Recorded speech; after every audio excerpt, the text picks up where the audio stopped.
If I can have everybody's attention here in the Economaki, I would like to welcome to the podium Jeff Gordon, 5-time winner at Indianapolis Motor Speedway, the Brickyard 400, driving the number 24 Exalta Chevrolet for Hendrick Motorsports. Jeff, historic day here at the Speedway. Did you ever think that this was going to happen? Well, certainly not in 1994, I didn't. And you never know when your next win's going to come. And, we've been close a couple of times to getting number 5. But, every time I come here to Indianapolis, I feel like we have a shot at winning. And, it's just a special place, and I love racing here. This weekend in particular, the first couple laps that I felt this race car, I knew that we had a race car that was capable of winning this race. It just had the feel, it had the balance that I love to have, and I think we showed that today, just how strong this car is. We got a little bit behind at times. Pit strategy, changed for some people, and it threw some things off, and I think it made for a great race. But throughout all of that, I think we showed the speed that our car had.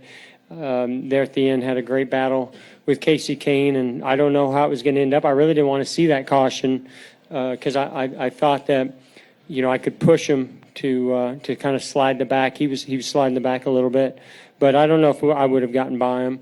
And I'm terrible on restarts, restarts didn't go great for us all day today. So I didn't think I wanted to see a restart, and then out of nowhere, I have the restart of my life at the most important moment that you could ask for in a race and in a season and at a race like this. So that was awesome, just awesome. It was an awesome day indeed. We're going to open the floor to questions. Please limit your questions to one. And state your name and affiliation. We'll start with Ed, then go to Jenna, and up to Bruce.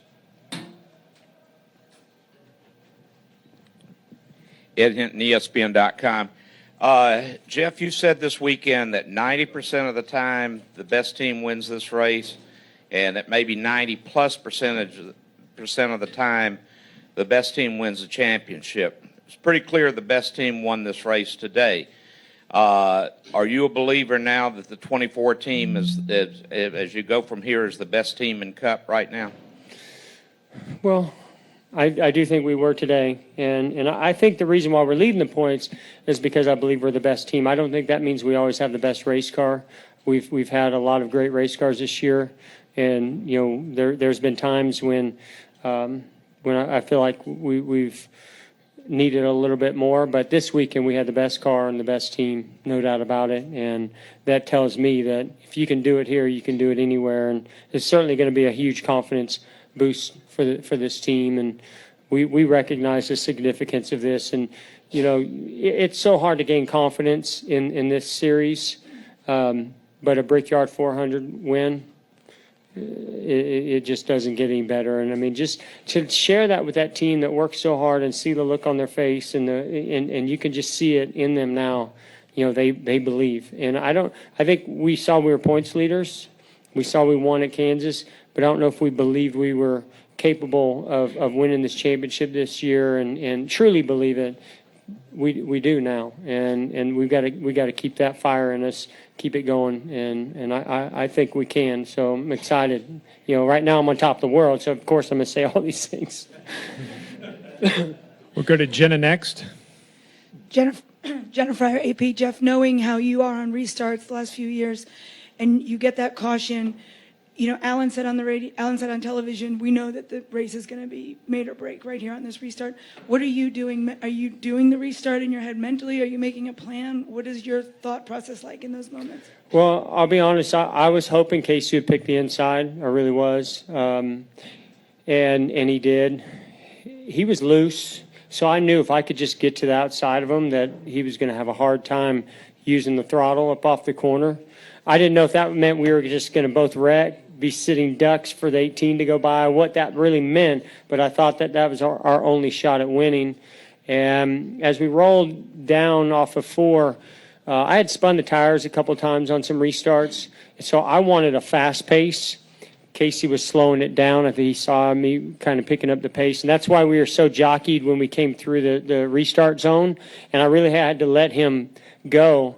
and I thought I let him go too much, but I just was able to get to his quarter as I shifted to fourth gear, and I was able to just have the best position I could ask for.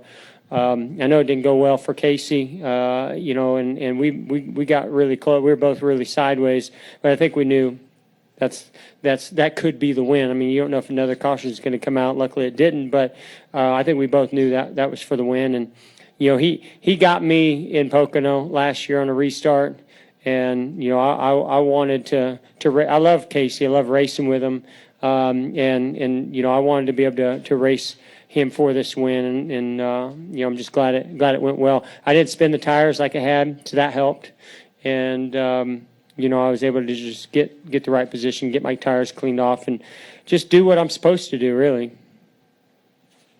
We'll go to Bruce, and then we'll head over to the left wall and come back on the room. Bruce Martin, race day on Fox Sports Radio, NationalSpeedsportNews.com. Jeff, several of us were in here 20 years ago when you won the first one. I think you ordered a ham and pineapple pizza that night over at the old motel.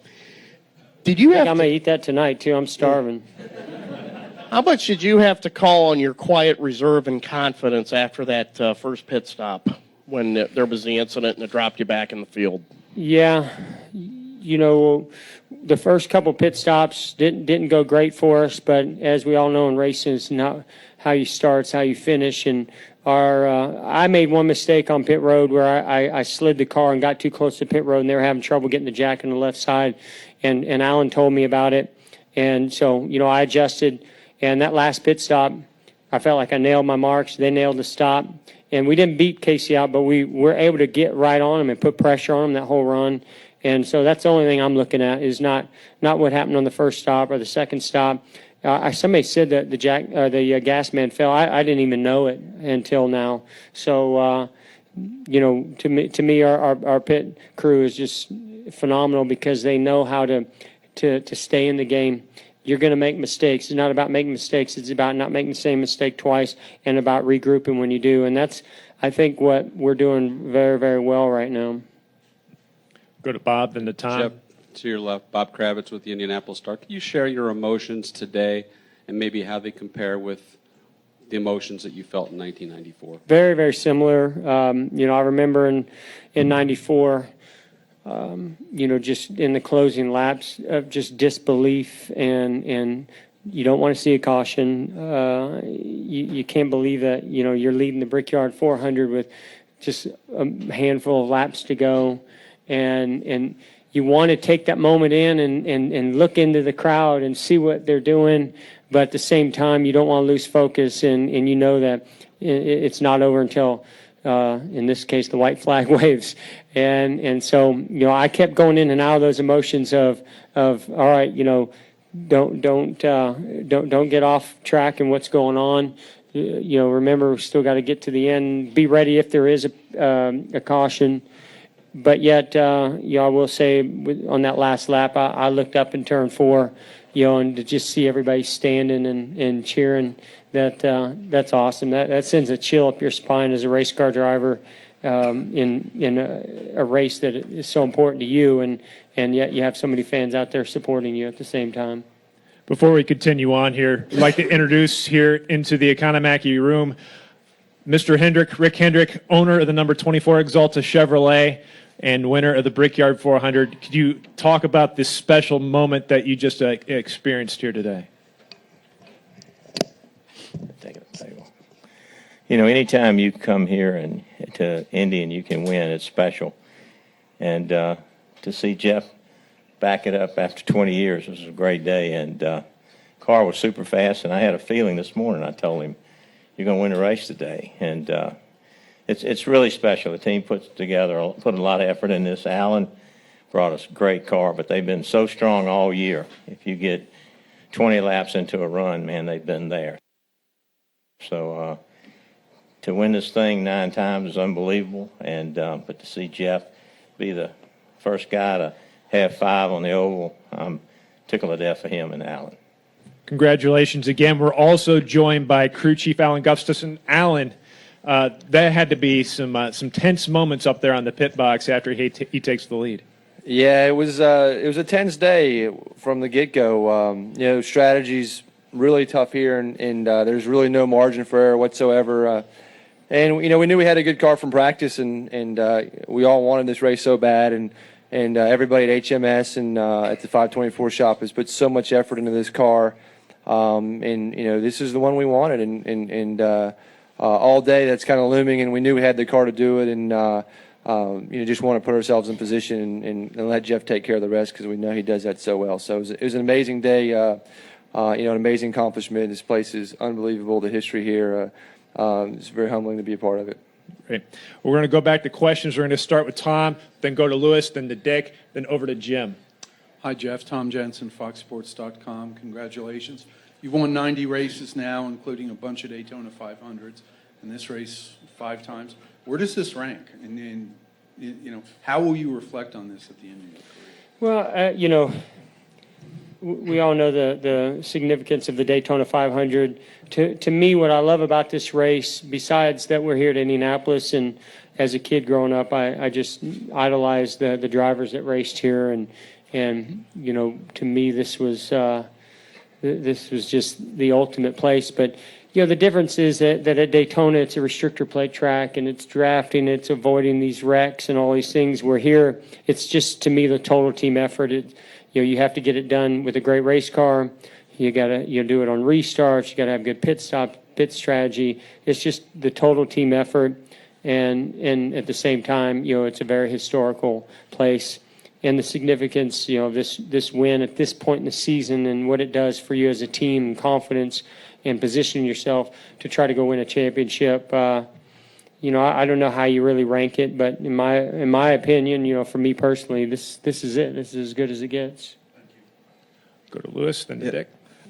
Louis Frank of Auto Week, straight back. Rick, congratulations. Can you tell us about any conflicting emotions on the restart? You got Jeff going out for the win, and Casey, who needs the win to make the chase. When you have that situation, you just hope they don't wreck each other. And they have 2 cars that were kind of the class of the field at that time, and you hold your breath till they get apart. And have a lot of confidence in our guys not to do that intentionally. And I know Casey needed a win, and he ran awful good today, but Jeff had the dominant car, so it all worked out. But it's like having your 2 kids in a state championship, one's pitching, one's hitting, and you go somewhere else other than by your wife.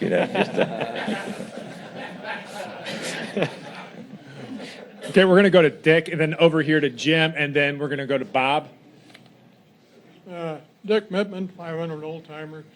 Jeff, earlier in the year, the reports came out you were looking toward retirement, but with the season you're having and to win this a 5th time, has this become a rebirth instead? Well, this team certainly has rejuvenated me in a lot of ways, and it just makes me want to just dig down even deeper than I possibly can to give them everything back that they're putting into it, and so they've inspired me in so many ways, and I'm just having a blast this year, driving awesome race cars, and to win now 2 races, and this one being such a big one, and leading the points. I'm not thinking about anything else, in all honesty, other than going race to race, and this season to try to battle for a championship. That's the only thing I'm thinking about at this point. Good, Jim. Jim Utter, Charlotte Observer.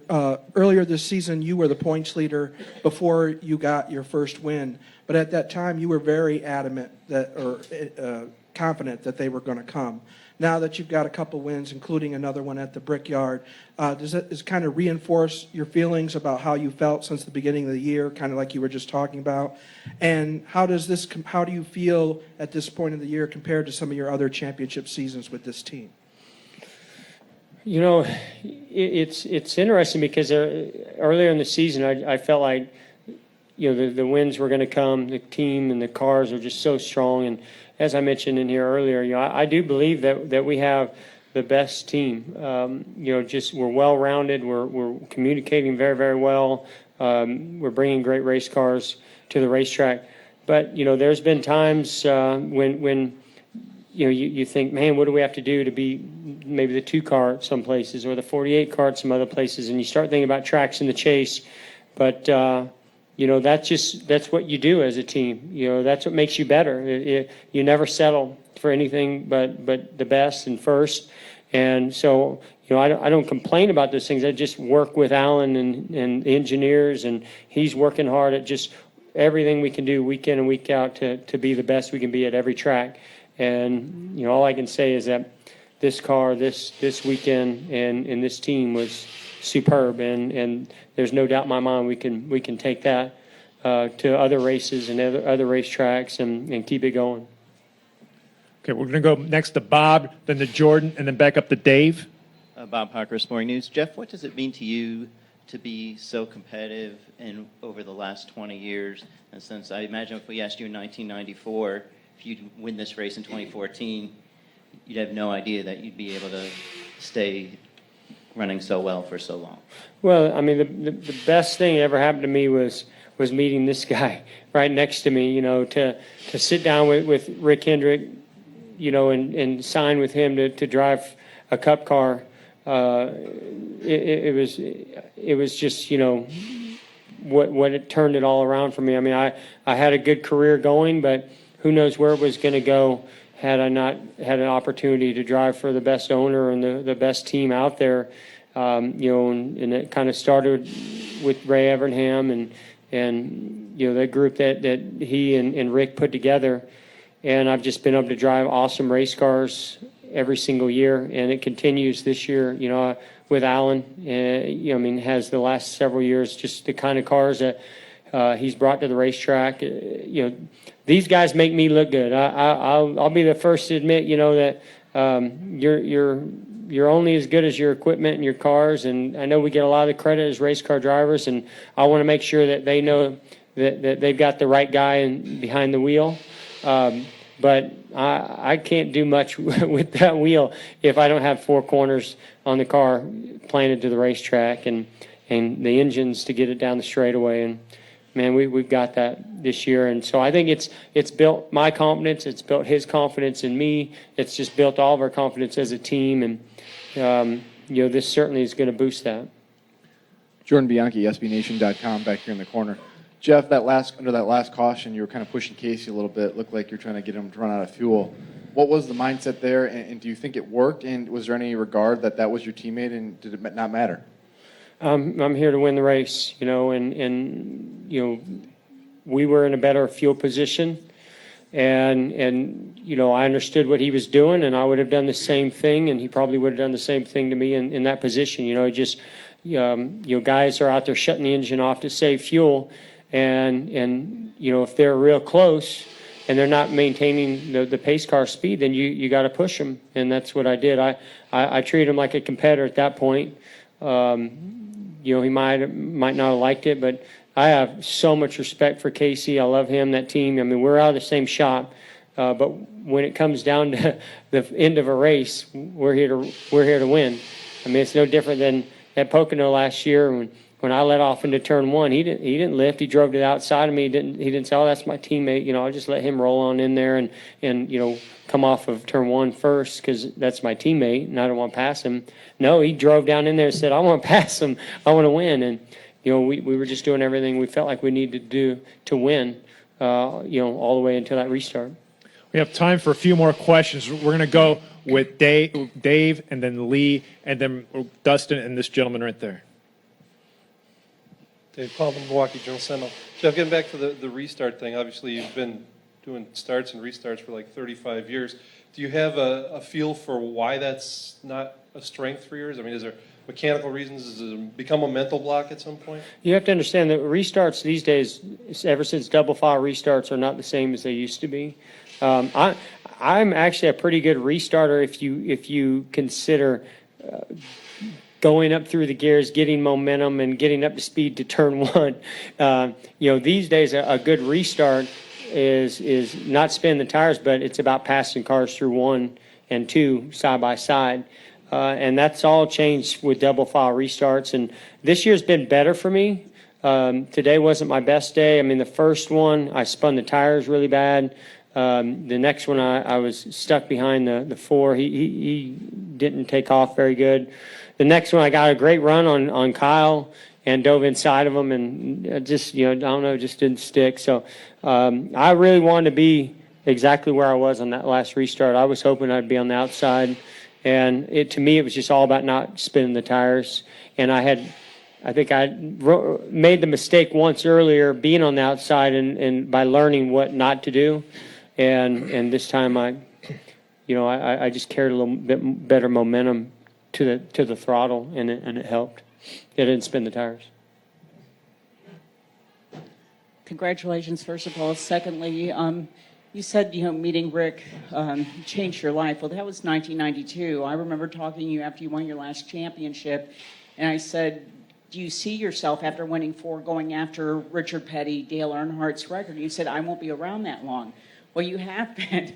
And so now you see... Yeah, it's his fault. He won't let me get out. But now you seem more driven than ever to win a championship. I mean, even more so than, before 2002 season.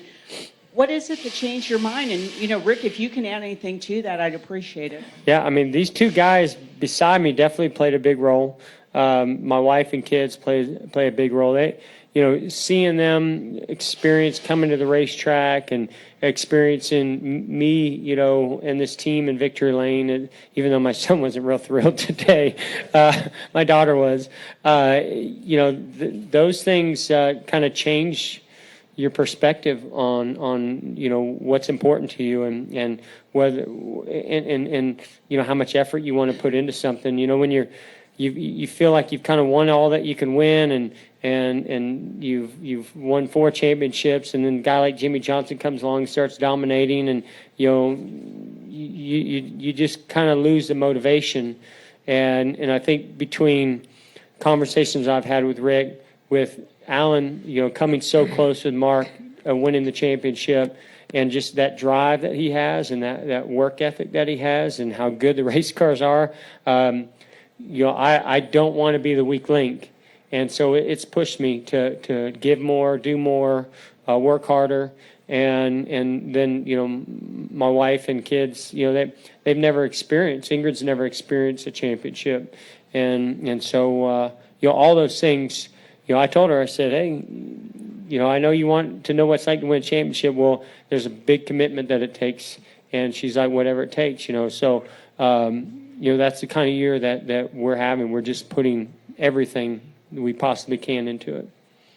And sometimes I just need a vacation, obviously, because I don't know what happened after that vacation. I've been sick, but things have been going good. 2 more questions. Dustin and the gentleman right there in the middle. Thank you. Dustin Long, MRN.com.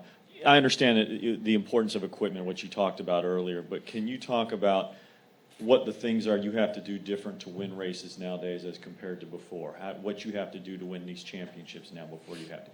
How does that experience prevail over the youth? How more are you being challenged? How more are you having to find more out of yourself to continue to win these races at the pace? Yeah, I mean, I think it's a lot of the same. It's trying to do your part in making sure you have the best race car out there. I think that's always first and foremost. That's easier to do at 24 and 25 than 40. It is. It's the same. Yeah, it's the same. I don't do anything different today than I used to, other than just the amount of time that we spend together, communication-wise. There's so much more engineering involved and so much more detail. I mean, we go over every single thing. And it puts more pressure on you as a driver. You can't make mistakes because they'll show it to you. Like right here, you didn't get in the throttle. Right here, you used too much brake. Right here, you were too slow on pit road. And so you got to be spot on. On top of your game. And then at the same time, we can look at other driver data and setups and things and compare. And I can say, here's what I needed to get more out of it here, or, here's where we're really good. So I would say that most of what's different is just looking at all that data and trying to understand it. I've never been one to go run marathons and cycle. I mean, I do my part there. But to me, the commitment is more today than it ever has been. From a time standpoint, I think I'm spending more time now with the team than I ever have, and that's just sort of a trend for everybody, in my opinion. So that's more time communicating as opposed to more time doing the marathons or things like that. Well, everybody has a balance and a way of going about it. I mean, you got to be, physically fit, but you have to make sure that you do your part to. I mean, definitely restarts. I mean, that's the biggest thing that's different, in my opinion. Restarts, we used to just line up and they give you the green and you try to make a run on a guy going into one, but you really just that was just to get up to speed. Now, it's just a dogfight. I mean, you just have to be so aggressive, and sometimes my aggressiveness actually gets me in trouble. Other times it's not enough. So, I mean, I would say the biggest change is just double file restarts. Last question right here. Dale McFadden, National Sports Journalism Center. Jeff, what was your reaction when Rick came to you this morning and said that this was going to be your day? And to your memory, has he ever made that kind of bold prediction to you? Well, it was Jeff Gordon Day, so,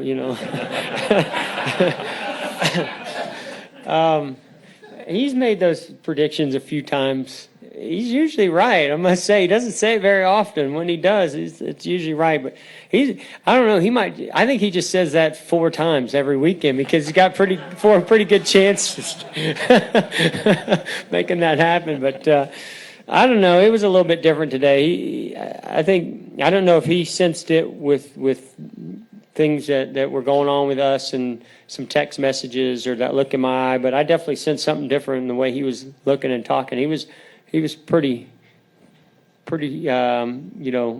strong-minded about it. He thought today was going to be the day. Well, today was the day, and congratulations again, Jeff, Mr. Hendrick, Alan. Congratulations again, and thanks for joining us.